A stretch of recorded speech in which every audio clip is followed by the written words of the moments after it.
On a toutes et tous au fond de nous un gardien silencieux, un écosystème vital mais dont on ne parle presque jamais, la flore de Döderlein. Aujourd'hui, on va s'intéresser à ce bouclier invisible qui nous protège au quotidien. Alors, c'est quoi ce fameux bouclier invisible? C'est une excellente question parce qu'elle nous emmène à la découverte d'un des mécanismes de protection les plus discrets mais aussi les plus efficaces du corps humain. Allez, on plonge dans le vif du sujet. On va commencer par essayer de comprendre ce qu'est vraiment ce bouclier et surtout, comment fonctionne cet écosystème si particulier. Alors, la flore de Döderlein, c'est quoi au juste? Eh bien, imaginez une sorte d'armée de bonnes bactéries, principalement des lactobacilles, qui habitent le microbiote vaginal. Leur mission, si elles l'acceptent, maintenir un environnement acide pour nous défendre. C'est un peu leur super pouvoir. Et ce qui est fou, c'est que cette découverte ne date pas d'hier. C'est un gynécologue, Albert Döderlein, qui l'a identifié à la toute fin du 19e siècle. Et aujourd'hui, on sait que c'est une véritable clé de voûte de la santé et de l'immunité intime. Ok, mais concrètement, comment ça marche? Le mécanisme est en fait assez simple, mais franchement génial. En gros, ces lactobacilles se nourrissent d'un sucre, le glycogène, et en le mangeant, ils le transforment en acide lactique. Et c'est justement cet acide qui va créer cette fameuse barrière protectrice. Et là, attention, retenez bien ces chiffres, un pH entre 3,5 et 4,5. C'est très acide.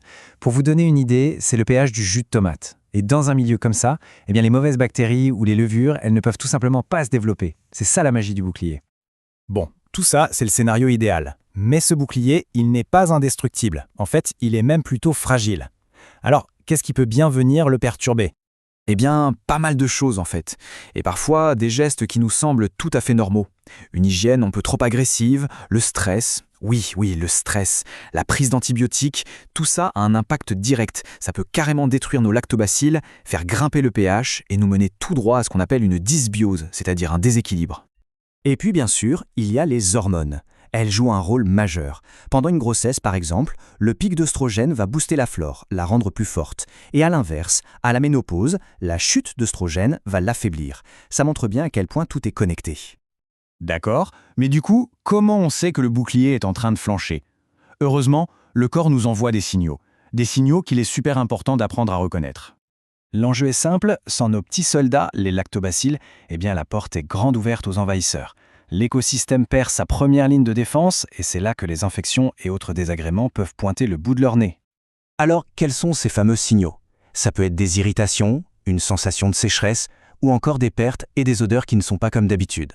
Ce sont de vrais voyants rouges qui nous indiquent que la flore de Döderlein est affaiblie. Le tableau peut paraître un peu noir, mais la bonne nouvelle, c'est que rien n'est définitif. On peut tout à fait rétablir l'équilibre. Alors voyons ensemble comment on peut reconstruire ce fameux bouclier. Pour ça, on peut suivre un plan en 3 étapes. D'abord, on identifie le problème, logique. Ensuite, on passe à l'action en renforçant la flore avec des probiotiques.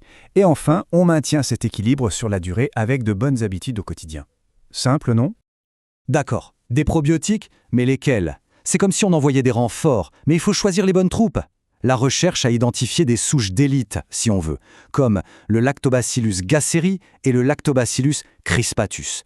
Elles sont particulièrement reconnues pour leur capacité à reconstruire et maintenir une flore saine.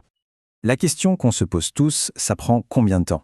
Ce n'est pas magique, bien sûr, il faut un peu de patience. En général, les études montrent qu'il faut entre 2 et 4 semaines pour que les bonnes bactéries se réimplantent bien et que l'équilibre commence vraiment à se rétablir.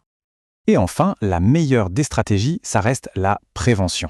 Une fois que l'équilibre est retrouvé, comment on fait pour le garder? Eh bien, souvent, tout se joue dans des habitudes très simples.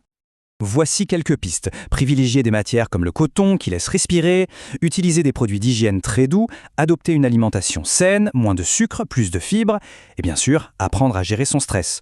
Ce sont plein de petits gestes qui, mis bout à bout, font une énorme différence. On termine sur cette question. Mieux comprendre comment fonctionne la flore de Döderlein, c'est un peu comme recevoir le mode d'emploi d'une partie de soi.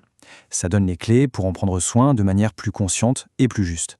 Parce qu'au final, un écosystème, quel qu'il soit, a besoin qu'on prenne soin de lui pour s'épanouir. Merci d'avoir suivi cet éclairage.